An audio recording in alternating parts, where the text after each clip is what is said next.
Urge, un séisme de magnitude 6,1 se produit près de la Nouvelle-Calédonie. Urge, 19 villages pilonnés par les radicaux depuis Idlib. Troisième guerre mondiale, Trump aurait failli déclarer la guerre à la Corée du Nord avant d'en être empêché. Donald Trump aurait voulu Twitter qu'il ordonnait aux familles des 28 500 soldats actuellement en Corée du Sud de quitter le pays, ce qui aurait pu être interprété par la Corée du Nord comme une déclaration de guerre, peut-on lire dans le Daily Express, citant le prochain livre du journaliste d'investigation Bob Woodward. Selon le nouveau livre du journaliste d'investigation Bob Woodward, Fear Trump in the White House, littéralement, peur Trump à la Maison Blanche, en français, Donald Trump aurait failli déclencher une guerre avec la Corée du Nord, relate le journal britannique Daily Express. Monsieur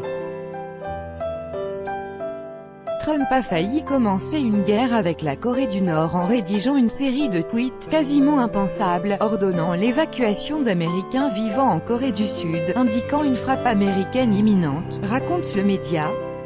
Les faits se seraient déroulés début 2018, lorsque Donald Trump a voulu publier un tweet ordonnant aux membres des familles des 28 500 soldats américains déployés en Corée du Sud de quitter le pays, poursuit le journal.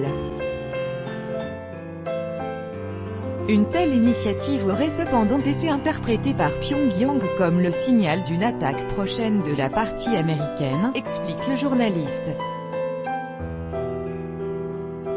Néanmoins, le ministre de la Défense, James Mattis, et son équipe ont exhorté M. Trump à reconsidérer l'envoi de ce tweet car cela aurait pu pousser M. Kim à attaquer la Corée du Sud, et ils ont finalement réussi, selon M. Woodward. Qui plus est, le chef de la Maison-Blanche aurait eu l'intention de Twitter que les tensions entre les USA et la Corée du Nord se résumaient à une confrontation entre ces deux dirigeants. Tout est une question de leader contre leader. Homme contre homme, moi contre Kim, aurait voulu poster Donald Trump. Le livre Fear Trump in the White House sera mis en vente à partir du 11 septembre.